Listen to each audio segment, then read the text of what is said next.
Swayam Prabha. Digital India. Educated India.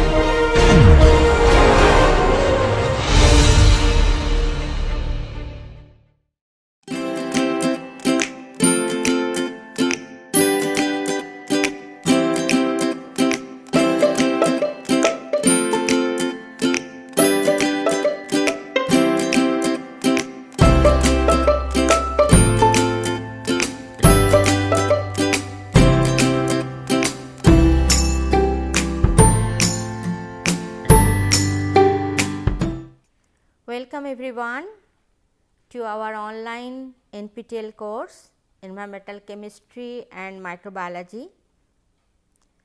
I am Professor Anjali Pal from Civil Engineering Department. I am covering the environmental chemistry part. This is my second lecture and I am covering the acids, bases and salts. Today I will tell about the pH concept and the strengths of acids and bases, the hydrolysis of salts, what is the pH upon hydrolysis of salts we will get in the solution. We all know that there are different types of acids, bases and salts. Some of the acids are shown here, HCl, HNO3, H2SO4, acetic acid, carbonic acid, phosphoric acid. Then some bases are also shown, NaOH, KOH, calcium hydroxide, ammonium hydroxide, aniline, this is organic base, and salts like sodium chloride, sodium sulphate, sodium carbonate, sodium dihydrogen phosphate, disodium hydrogen phosphate, ammonium chloride, sodium acetate, ammonium acetate. So, there are different types of acids, bases and salts. Some are weak, some are strong, some are inorganic, some are organic. So, we will discuss about those. Before going to acids and bases, the strengths, we must know what is the pH. In aqueous solution, the concentration of hydronium ion, I already explained in my first lecture what is hydronium ion, that can range from 1 molar to 10 to the power minus 14 molar. It is convenient to express this large range by some logarithmic scale, and there comes the pH scale. We know that pH is nothing but log of hydronium ion concentration. Pure water at 25 degrees centigrade. Why the temperature is important? Because we all know that the equilibrium constant depends on the temperature, and I will show you the different values at values of the equilibrium constant of water dissociation, and you will see that how it varies from temperature to temperature. Now, but at 25 degrees centigrade, the H3O plus concentration for pure water is nothing but 1 into 10 to the power minus 7 molar, and pH therefore is 7. Similarly, 0.1 molar solution of HCl has H3O plus is equal to 0.10 m. So, pH will be 1 log 10 to the minus log of 10 to the base 1.0 into 10 to the power minus 1, that is 1. So, pH is nothing but minus log of H plus ion concentration or hydronium ion concentration.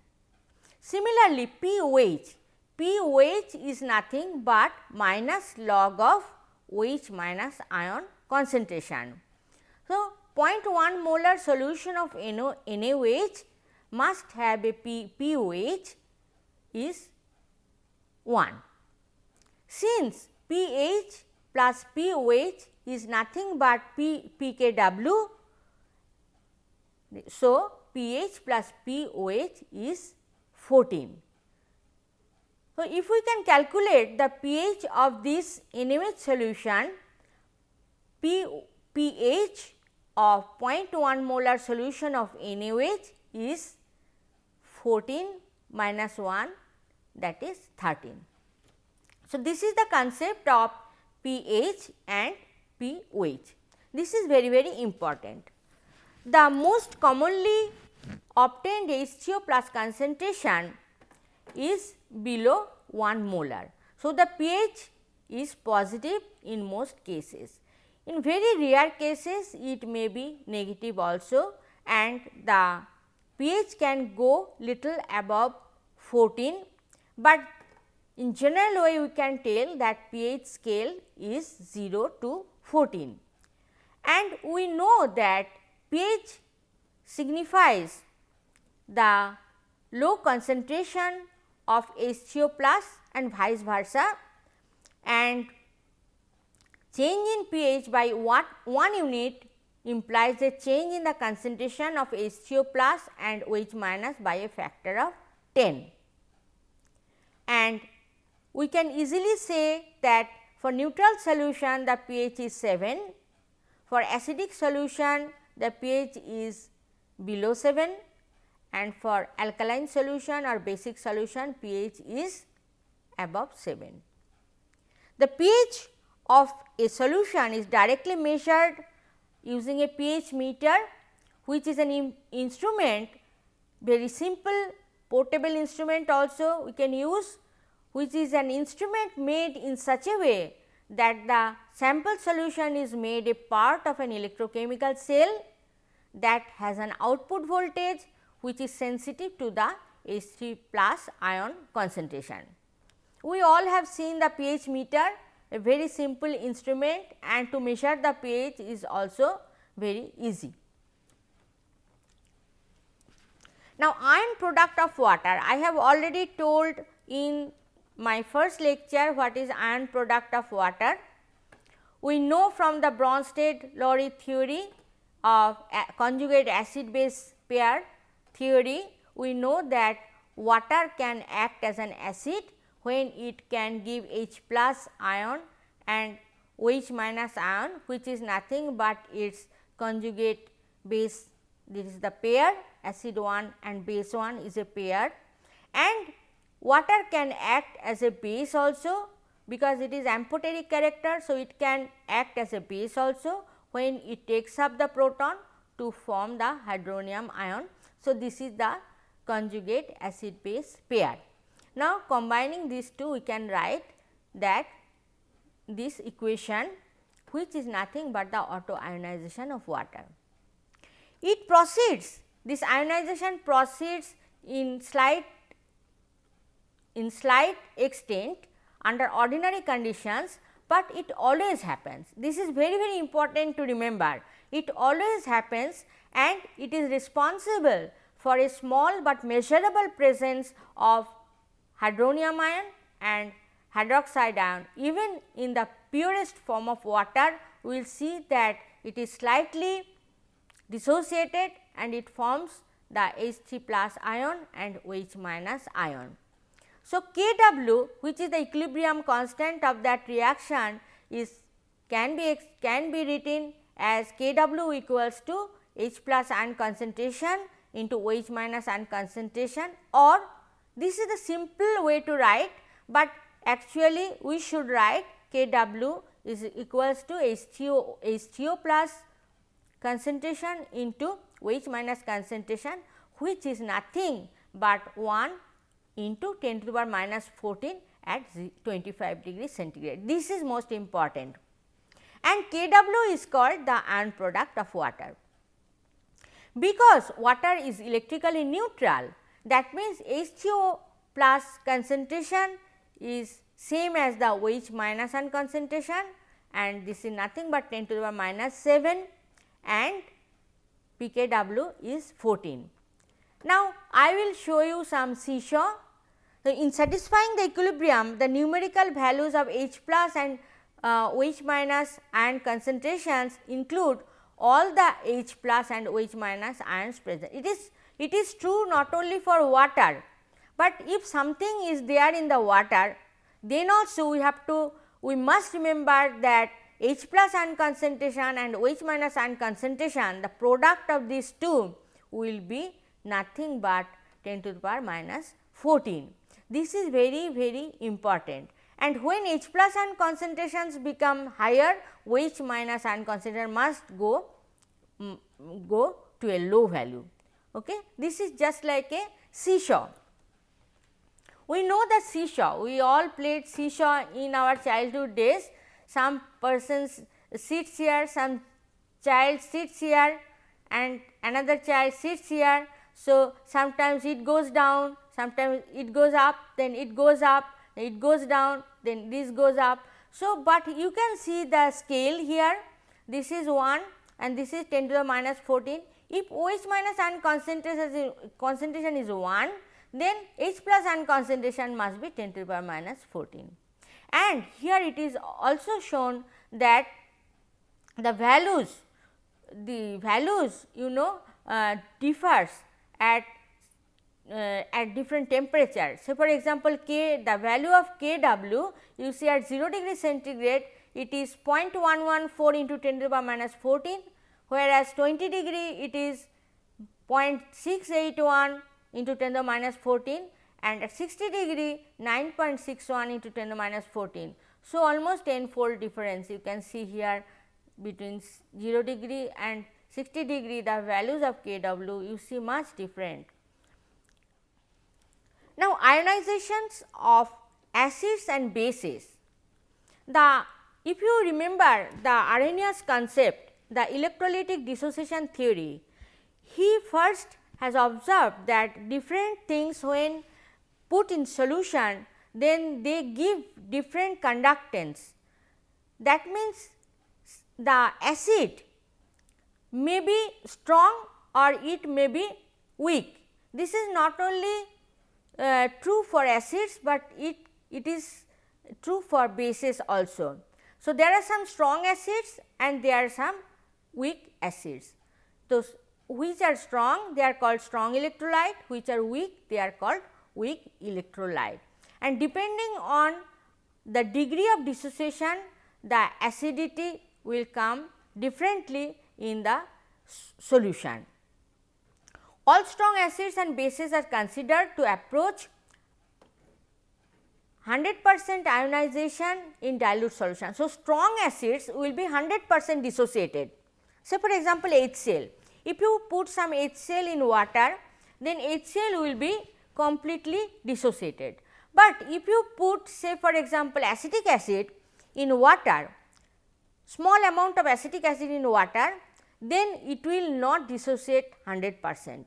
Only very slightly it will dissociate, and so it is called the weak acid or weak electrolyte.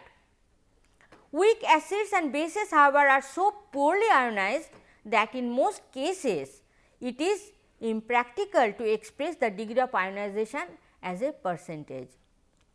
Now, here as the example I have shown a monoprotic acid. It is shown that say for example, this is the acetic acid CH3COOH, and then in that case if it is acetic acid, then because it is not 100% dissociated. So, we must consider the equilibrium constant, which is usually expressed as Ka. This is the acid, that is why A is coming, and from this equation we can easily tell that Ka is nothing but H plus ion concentration into acetate ion concentration by the undissociated acetic acid concentration. Now, here also just like the H plus ion concentration and the pH, here also the Ka value and pKa value similar way it is related. What is pKa? pKa is nothing but minus log of Ka. So, if Ka is in terms of 10 to the minus 5, then pKa will come in terms of 4 point something. For acetic acid it is 4.74, for formic acid because it is stronger than the acetic acid. So, it is coming 3.74 at 25 degrees centigrade. So, you can see here which is stronger, the pKa value will be less. In this case you see formic acid is stronger than the acetic acid, that is why pKa value is less, is lower than the pKa value of acetic acid. Similarly, for a typical base which is weak base ammonium hydroxide, we can tell that ammonium hydroxide can be dissociated as NH4 plus OH minus. So, Kb here in case of acid we write Ka, but here we will write Kb because it is a base. So, Kb for ammonium hydroxide is expressed as ammonium ion concentration into OH minus ion concentration by undissociated ammonia concentration. At this is very strange, very interesting for me that pKa of acetic acid is 4.74 and pKb of ammonia is also 4.74. Some nice example I will show you in later slides, that this actually for me it is very interesting, I will tell you later. Now, strengths of acids and bases. Strengths of acids and bases you know depend upon the nature of the solvent. I already told you the Arrhenius concept, I already told you the Franklin concept. So, acid and base, the nature will depend on the solvent. Okay. How it is acidic, how much it is acidic, whether it is acid or not, everything will be decided by the solvent. All acids are stronger than the acids that are stronger than the hydronium ion appear to be equally strong in water. This is called leveling effect of water. So, HCl, HNO3 and then perchloric acid, everything will be same. This is called the leveling effect in water, okay, because all of them are stronger than the hydronium ion. That is why it is called leveling effect of water. Everything it is leveled off by the water molecule, water. In a solvent like ammonia which is stronger base than water, weak acids like acetic acid appear as strong as HCl. That means, we know in the previous slide also I have explained that acetic acid is a weak acid because it is weak electrolyte, it will not dissociate 100%, but if you take instead of water, if you take ammonia as a solvent, then in that solvent the acetic acid will act as a strong acid just like HCl in water, as because there is a cent% transfer of proton to the solvent, very interesting. And say for example, if you take ammonia, acetic acid will be acting as a strong base. Okay. Not only ammonia, pyridine, aniline, they are also organic bases, they are also acetic acid will be acting as a strong acid. But in the similarly all bases like which are stronger than the hydroxide ion appear equally strong in the water due to the leveling effect. This is just the opposite, leveling effect of water. In a solvent more acidic than water, that is glacial acetic acid, weak bases like ammonia or pyridine or aniline, this is nothing but aniline. So, aniline is a weak base, so it is not completely dissociated, but if you take acetic acid as a solvent, then it will be acting as a strong base. So, this tells that strengths of acids and bases depends on the solvent. Okay. So, acidic solvents like acetic acid, formic acid etc. are suitable media for this is the application part. So, if you want to, I will tell you later part the how the titration between different types of acids and bases can be done, what should be the indicator used.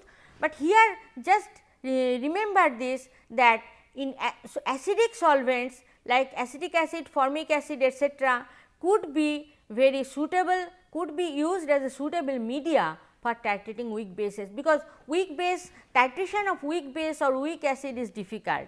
That is why you can make it strong, weak bases you can make strong base, or weak acid you can make strong acid, if you can properly select the solvent. This is very interesting.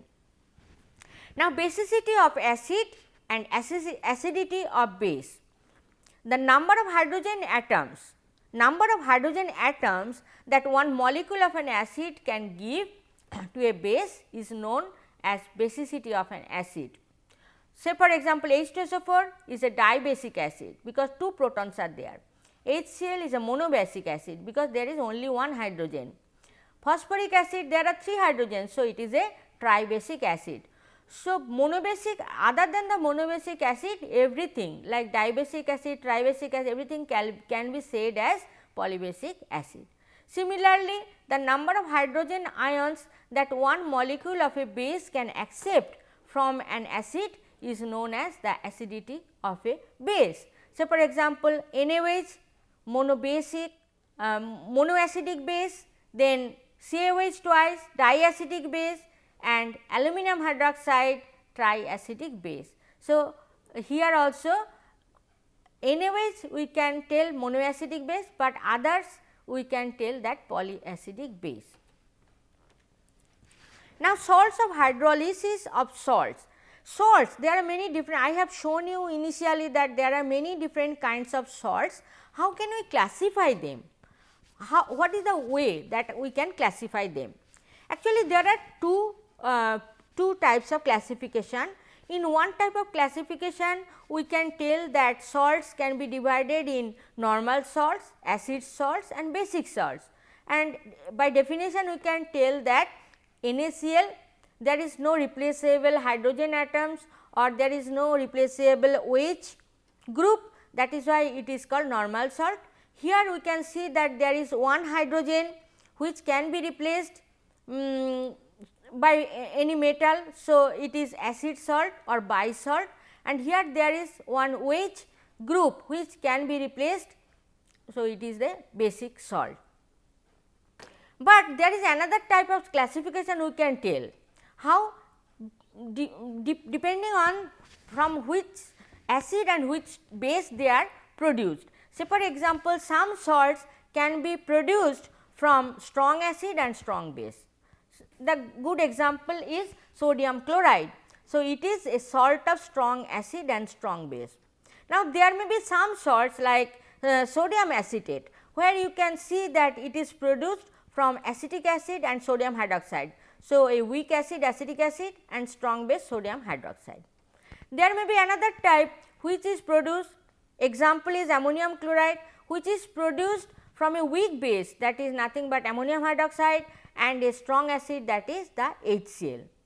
And lastly, the salt which is produced from a weak acid and a weak base, that is nothing but acetic acid and ammonium hydroxide. We all know that ammonium hydroxide is a weak base because it does not dissociate fully, and acetic acid is a weak acid, it does not dissociate fully. So, ammonium acetate or ammonium formate are the salts of produced from weak acid and a weak base. So, depending on how they are formed, when they are dissolved in water, then they will hydrolyze, and when they will hydrolyze, either they give acidic character to the water or basic character to the water or neutral character to the water. Now, how we will determine how we will determine the pH when a salt is dissolved in water, that we can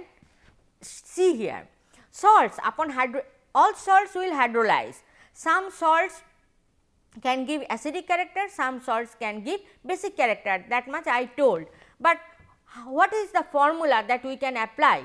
Say here, when the salt is coming from strong acid and strong base, example is NaCl, then if you put some NaCl in water, what should be the pH? It is neutral pH.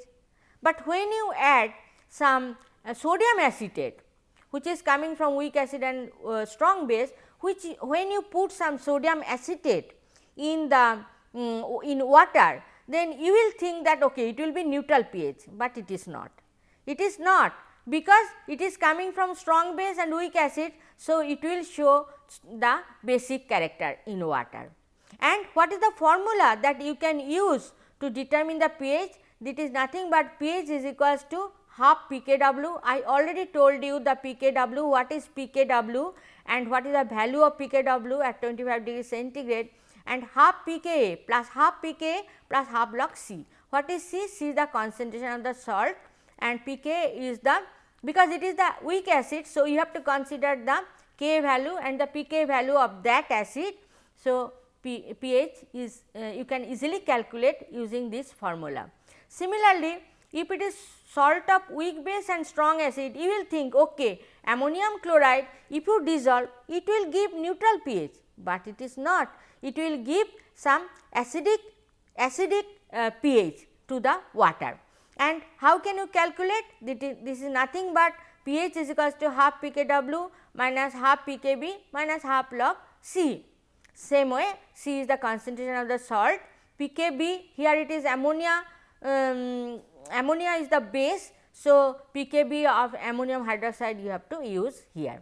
And salt of weak acid and weak base, the example, one example is ammonium acetate, where you have to use the half pKw, pH is nothing but half pKw plus half pKa minus half pKb. Here both are weak acid and weak base. So, both the terms pKa and pKb are coming here.